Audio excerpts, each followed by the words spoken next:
parti sur Deguembéré.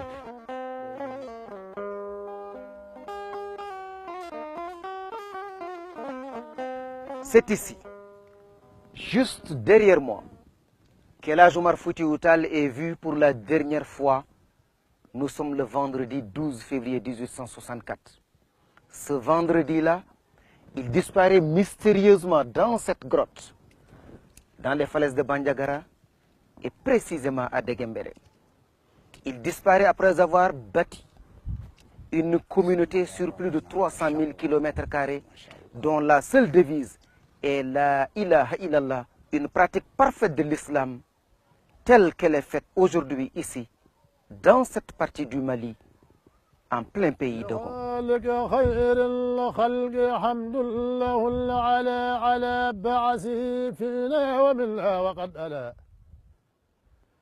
على العرش ما على أولى ساكن العلا أحق عباد الله بالمجد والعلا حبيب به يولي لا ويكلأ صلاة وتسليم عليه ولن ألا مربي الورى الخنسيز إذ كان الأسألا ألا إنه بدر إذا الأمر عسالا أتم الورى جاء وأبهر مسعلا. L'armée du Massina était en bas. Il observait l'armée du Massina en bas. Ses adeptes étaient en haut.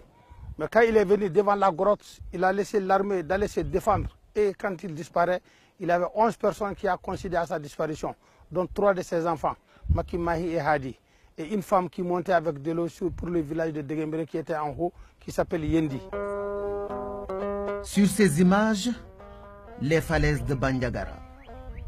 Au milieu de la chaîne de montagnes qui ceinture Deguembéré, une colline s'illustre par sa couleur blanche et se différencie des autres rochers dominés par la couleur noire. Cet éclat, déjà visible à distance, se renforce au fur et à mesure que l'on s'approche des blocs de pierre. À 200 ou 500 mètres, tu fais remarque, là où El Hadj Omar a disparu, est une montagne très claire qui est déjà éclaircie par la spécialité d'El Hadj Omar et par le savanisme. Et les autres montagnes sont restées noires parce que Dieu les a créées comme ça, il ne peut pas changer. Mais si Dieu avait fait que El Hadj Omar avait monté sur une de ces montagnes qui n'est pas cette montagne-là, ça allait être très clair aussi.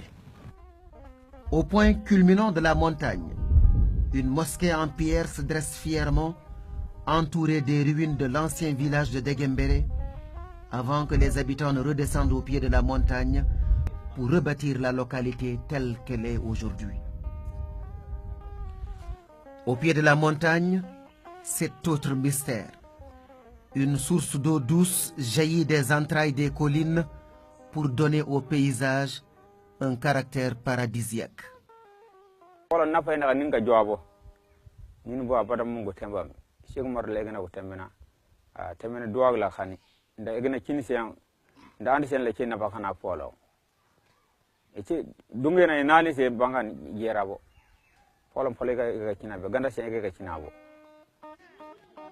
Ici, El Hadj Omar Foutiyou Tall n'est pas vu comme un conquérant, mais comme un sauveur.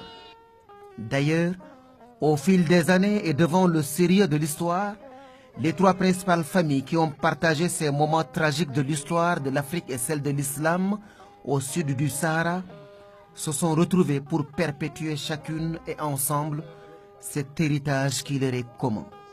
En 1977, il y a le président Moussa Traoré qui a tenu une réconciliation entre ces familles. Il a tenu une réconciliation de toutes ces familles-là. Ils sont venus ici à Handalay en 1977, précisément le 21 juin en 1977. Ils se sont réconciliés. En matière musulmane, vous avez droit de pardonner les péchés de vos grands-pères. Donc si c'est pardonné, l'islam admet ça. S'agissant d'El Hadj Omar Foutiyou Tall, les historiens sont unanimes à le présenter d'abord comme l'érudit maître coranique, prince du savoir et adepte de la sunna, doublé d'un soufi, d'un mystique. C'est aussi le chef politique djihadiste et stratège militaire. Cheikh Omar, c'est également le calife, illustre propagateur de la Tidjaniya en Afrique noire. Et il aimait même la paix. Je vais vous en donner quelques exemples. Les rois qui étaient là-bas, ont commencé à le provoquer. Il n'a pas voulu répondre. Il n'a pas voulu répondre. Finalement, il va même, pour éviter des problèmes, se déplacer et aller à Dinguiraye. Quand on le provoque là-bas aussi, il ne veut pas répondre. Il a fallu qu'on envoie des délégations pour venir le désarmer et désarmer ses partisans, qu'il s'est rendu compte que s'il ne réagit pas, il va accepter une situation qui va le mettre en situation d'infériorité, et ceux qui envisagent de le désarmer, peut-être qu'ils sont animés d'autres intentions, pouvant se traduire éventuellement par des meurtres perpétrés sur sa personne, pour qu'il décide de faire face. Et dans Arima, il prend la précaution de marquer que je n'ai pas le premier ouvert les hostilités. Le flambeau omarien, repris dès les premières heures qui ont suivi sa disparition par son neveu Tidjani Amadou, le flambeau donc va traverser des âges, transcender nombre de clivages pour s'imposer comme un modèle de nationalisme, de résistance et de projet politique jamais égalé en Afrique noire. El Hadji Omar a été respecté au plan national et international, et sa dimension intellectuelle dépasse tout ce que le 19e siècle africain a connu. Il n'y a pas dans le milieu africain au 19e siècle quelqu'un qui ait eu une dimension intellectuelle et universitaire égale à celle de Cheikh Omar. Il a fait, pendant son voyage à la Mecque, 20 ans. 20 ans d'études, d'observation, de notes, n'est-ce pas, d'apprentissage, qui lui ont permis de connaître des civilisations différentes, des régimes politiques différents, des pays différents, des cultures différentes. Il était polyglotte, il parlait plusieurs langues, hein? Il maîtrisait beaucoup de savoirs, il a pris femme dans différentes ethnies.